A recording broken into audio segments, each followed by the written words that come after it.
Hey, salut à tous et à toutes, c'est Nicolas3078. On se retrouve pour une vidéo très spéciale puisqu'il y a un an, jour pour jour, ma première ciné-critique était disponible sur ma chaîne YouTube. J'aimerais profiter de ces un an pour d'abord revenir sur les vidéos qui sont sorties cette année. Par la suite, je répondrai bien sûr à vos questions. Et pour finir, je vous donnerai 2-3 infos sur les vidéos qui arriveront prochainement sur la chaîne YouTube. Ma chaîne YouTube, c'est au total 22 ciné-critiques, 2 vidéos du concept La Vraie Fin, une chronique du cinéma, une vidéo du nouveau concept Parlons d'eux et un top 5 qui donne un total de 27 vidéos sorties jusqu'à présent. Je possède un total de 210 abonnés et de 5363 vues à l'heure où je tourne cette vidéo. Voilà, donc ça c'est ce que vous pouvez savoir facilement en vous baladant sur ma chaîne, mais analysons les statistiques YouTube plus en détail.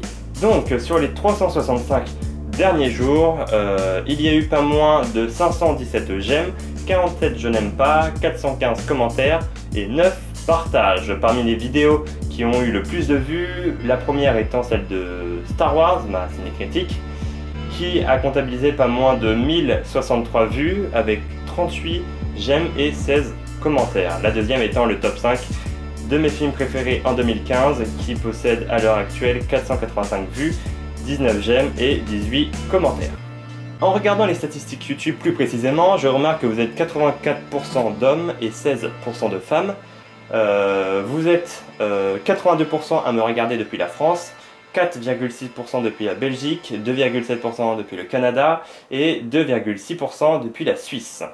De plus, vous êtes 50% à me regarder d'un ordinateur, 37% via un mobile, 9,7% grâce à une tablette, 2,4% via une console de jeu et 1,2% grâce à votre télévision. En regardant la source de trafic, je remarque quand même que 40% d'entre vous m'ont trouvé la première fois grâce à une recherche YouTube en tapant, j'imagine, critique de telle vidéo. Vous avez dû tomber sur moi. Sinon, pour 14% de vous, vous avez dû tomber sur une vidéo qui était en suggestion de vidéo, donc à votre droite si vous êtes sur ordinateur et juste en dessous si vous êtes sur mobile. Et sinon, le reste c'est un petit peu de tout. En regardant votre âge et en espérant bien sûr que vous ayez mis le bon âge sur votre profil YouTube, je remarque quand même que la plupart d'entre vous sont bien plus âgés que moi, la majorité étant de 18-24 ans avec 33% des personnes. En dessous nous avons aussi 28% des gens qui ont entre 25 et 34 ans, 14% des gens entre 35 et 44 ans. Sinon nous avons aussi bien sûr des personnes un peu plus jeunes avec 15% des gens qui ont entre 13 et 17 ans. Et je remarque tout de même qu'il y a près de 4% d'entre vous qui ont 65 ans et plus. Alors je ne sais pas si certains font juste la blague de mettre 99 ans à votre profil YouTube, mais sinon c'est vrai que c'est très flatteur et c'est rigolo. Vous en savez un petit peu plus sur moi du coup et sur vous par la même occasion. C'est vrai que c'est toujours un petit peu drôle de regarder les statistiques YouTube. Bon, c'est vrai que moi, ma chaîne n'a pas énormément ni d'abonnés ni énormément de vues, mais c'est vrai que si jamais vous avez plus de 1000 ou plus de 2000 abonnés, je vous conseille de regarder ces statistiques car ça peut vous permettre un petit peu de connaître ceux qui vous regardent et c'est toujours très intéressant. Bien, passons à la fameuse FAQ, je vais répondre à pas moins de 20 questions. Alors ne vous inquiétez pas, j'ai sélectionné tout le monde normalement, c'est juste que certains ont posé 2-3 questions et j'en ai parfois sélectionné qu'une parce que voilà, c'est 20 questions et pas 30 parce que c'est tout. Combien de temps pour faire une ciné-critique sachant que le nombre de celles-ci ne font que diminuer depuis un certain moment? De Wanadoo du 75. Alors, une ciné-critique en soi ça ne prend pas longtemps à faire et puis par rapport à avant, maintenant ça ne prend pas plus de temps. C'est juste en fait que parfois l'envie n'est pas forcément là de faire une ciné-critique. Parfois je regarde un film et je n'ai rien à dire, rien d'utile en fait à vous faire part. Et donc j'en fais pas, et puis sinon c'est parfois qu'il y a des projets parallèles à ces vidéos qui m'intéressent plus que de faire une ciné-critique où je vais pas forcément dire grand chose. Donc voilà, ça dépend en fait, mais je vais reprendre les ciné-critiques bien comme il faut et je vais essayer de vous en faire une toutes les 2 semaines si je m'en sors. Ton Hitchcock préféré de l'instant geek? Alors je vais en agacer plus d'un, ça j'en suis sûr, parce que je suis loin d'avoir vu tous les films de ce talentueux cinéaste. Donc je ne vais pas répondre à cette question pour éviter tout simplement de zapper certains films que je n'ai pas vus. Donc je vais attendre d'avoir vu toute sa filmographie et après je vous dirai. Tu nous as parlé de la petite série Stranger Things, mais que penses-tu des grosses séries très suivies comme The Walking Dead ou Game of Thrones de Nalas NY? Alors je vais me faire tuer tout simplement par certains d'entre vous parce que je ne regarde pas Game of Thrones, voilà c'est dit, et je ne regarderai très certainement jamais, voilà, vous le savez. Mais tu mentionnes The Walking Dead et c'est un très bon exemple d'une série à très gros budget en fait qui joue un peu avec le spectateur en foutant des très gros cliffhangers à la fin de ces épisodes et à la fin de ces saisons, tout simplement pour torturer le spectateur d'un certain point de vue. Alors certains ne nuisent pas à la série, mais d'autres aussi, je pense notamment à celui de la saison 6, qui est traître, clairement, les derniers. C'est vrai que donc voilà, les séries à gros budget, ça peut fonctionner, ça fonctionne même très bien, mais parfois les scénaristes ont tendance à trop jouer avec le spectateur, quitte à le perdre dans l'univers qu'ils créent, et ça c'est un peu dommage. Quels sont les films que tu attends le plus de Alonso? Alors j'attends énormément bien sûr en 2016 Rogue One, le spin-off de Star Wars, et sinon toutes mes attentes sont du côté de 2017 avec le prochain film de Christopher Nolan qui est Dunkirk, avec cette bande-annonce très intéressante. Il y a aussi ce projet dont j'aimerais vous parler qui est le prochain film de Luc Besson, Valérian, la cité des 1000 planètes je crois. J'aimerais vous faire une vidéo dessus parce que c'est un projet qui a l'air très ambitieux et voilà, j'ai envie de vous faire partager ce délire. Et sinon, il y a bien sûr le prochain Star Wars, le 8, que j'attends bien sûr, comme tout le monde. Mais bon, encore un an à attendre, un an et demi même, c'est dur. On ne voit plus les chroniques du cinéma ni la vraie fin des deux autres concepts. Est-ce un arrêt définitif de Gabriel OMG Flin? J'espère que je le prononce bien. Alors non, clairement pas du tout. C'est vrai que j'aime bien faire ces deux concepts, surtout les chroniques du cinéma.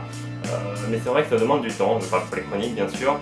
L'autre concept, c'est vrai qu'il faut juste avoir l'idée et voilà, mais ça j'ai pas vraiment réfléchi ces derniers temps.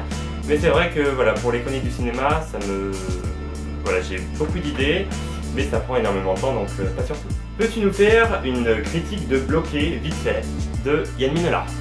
Alors, pour ceux qui ne connaissent pas, Bloqué, c'est un format court en fait d'une 2 minutes qui s'étend sur 120 épisodes, qui est disponible sur YouTube, et je crois qu'elle a fait son apparition sur le petit journal de Canal+, c'est eux d'ailleurs qui produisent la série, où on retrouve en fait Orelsan et Gringe, qui sont les deux rappeurs qui ont fait leur film Commencer loin il n'y a pas longtemps, enfin il y a pas longtemps, une petite année maintenant, et voilà, du coup ils incarnent des personnages qui sont en fait des gros branleurs, faut dire ce qui est, et qui sont très attachants, très drôles, et donc c'est vrai que voilà, la série est excellente, je rigole presque à tous les épisodes.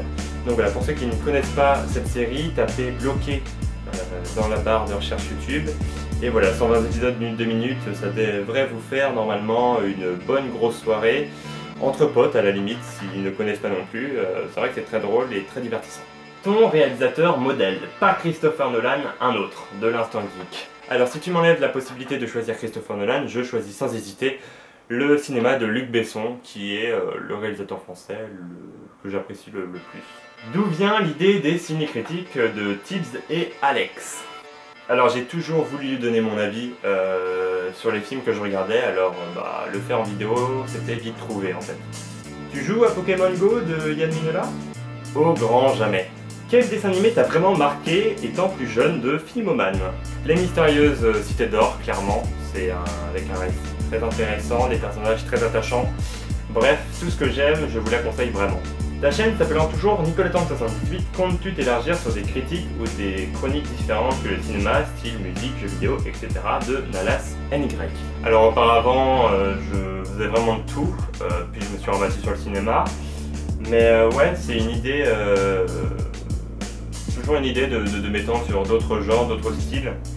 Le jeu vidéo, la musique, tout ça, pourquoi pas? Mais plus tard, je pense. Tu nous avais parlé d'instaurer des petites fictions au début de tes ciné-critiques, où ça en est? Ça en est à un certain stade, et je ne parle pas de stade de foot.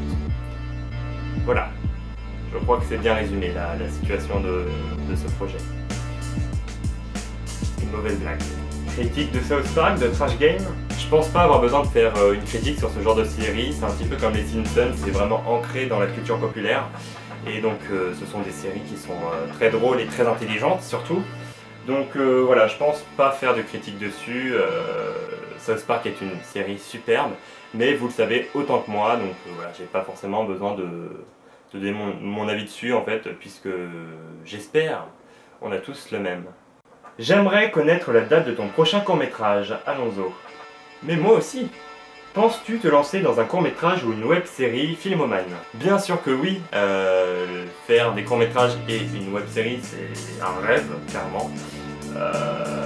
J'ai énormément d'idées, mais malheureusement le manque d'acteurs, le manque de costumes, le manque de budget, c'est vrai que ça ralentit tout de suite un petit peu ce genre de projet. Donc ça viendra en temps et en heure. D'ailleurs j'ai une petite surprise pour vous en fin de vidéo à propos de ce genre à propos de ça justement. Mais voilà, du coup c'est pas pour tout de suite. Tu veux faire que des vidéos de cinéma ou alors tu penses faire d'autres choses de MMLP2? Donc ça rejoint un peu la question précédente. Donc oui, je pense faire autre chose.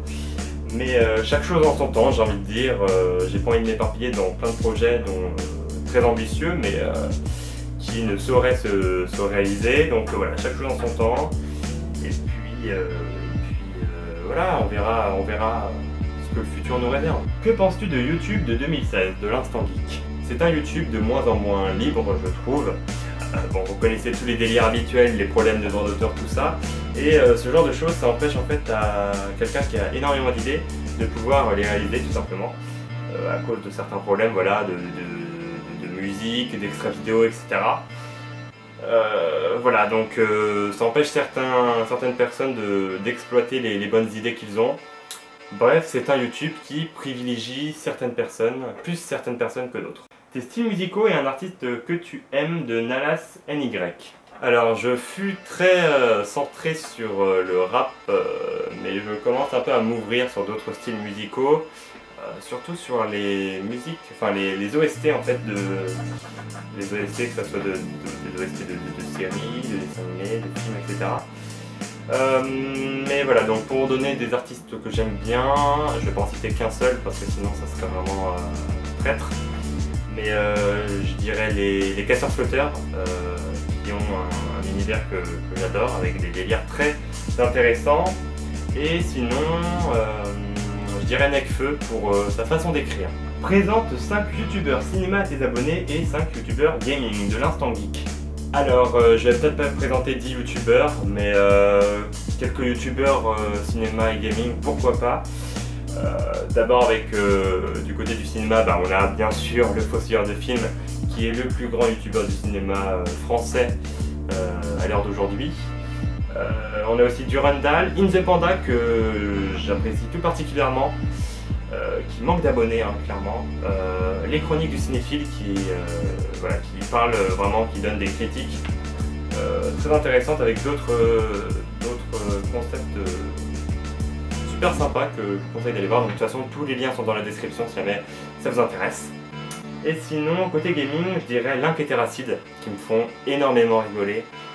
Ce sont deux youtubeurs, ils commencent à être connus, c'est vrai, ils ont plus de 500 000 abonnés maintenant, mais c'est vrai qu'ils sont très drôles.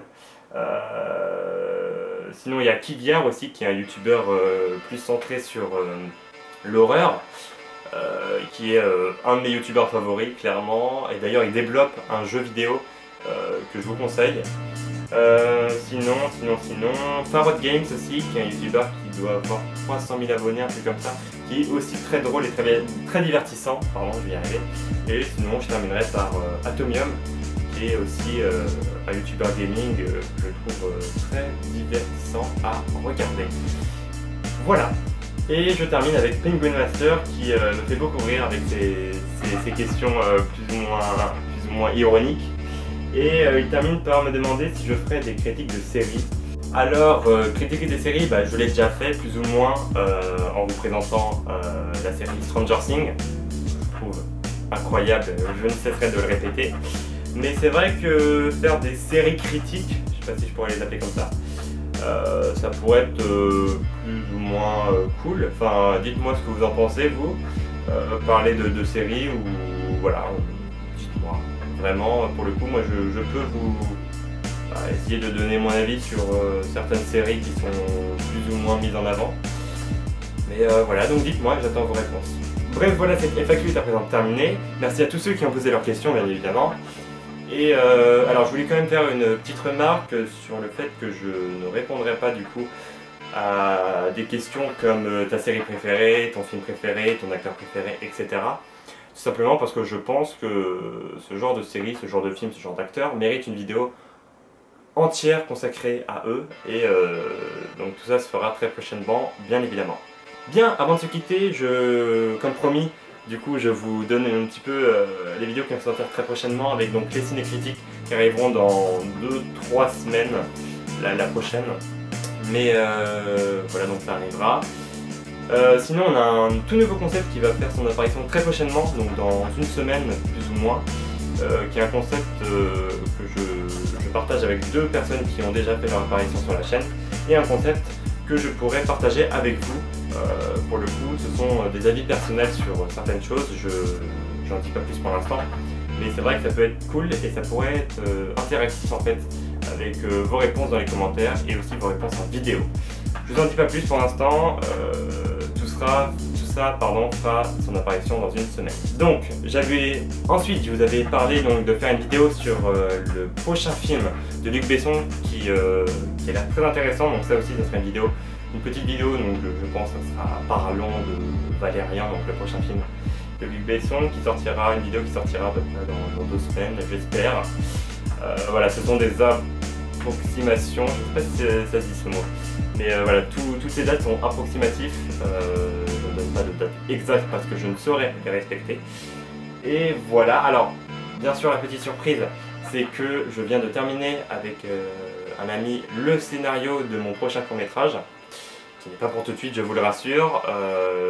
Voilà, donc il est terminé le scénario, il nous reste encore énormément de choses à faire. Et voilà, c'est juste l'histoire de vous mettre un petit peu l'eau à la bouche. On se retrouve très bientôt donc pour ce court-métrage. Je pense que c'est la bonne vidéo pour vous remercier de me suivre sur cette chaîne YouTube depuis plus ou moins longtemps. Ça fait extrêmement plaisir de savoir qu'il y a des gens qui apprécient ce que je fais. Et donc on se retrouve très bientôt pour une nouvelle vidéo. Bonne rentrée, prenez soin de vous, c'est très important. Ciao ciao, et puis à bientôt. C'était Nico.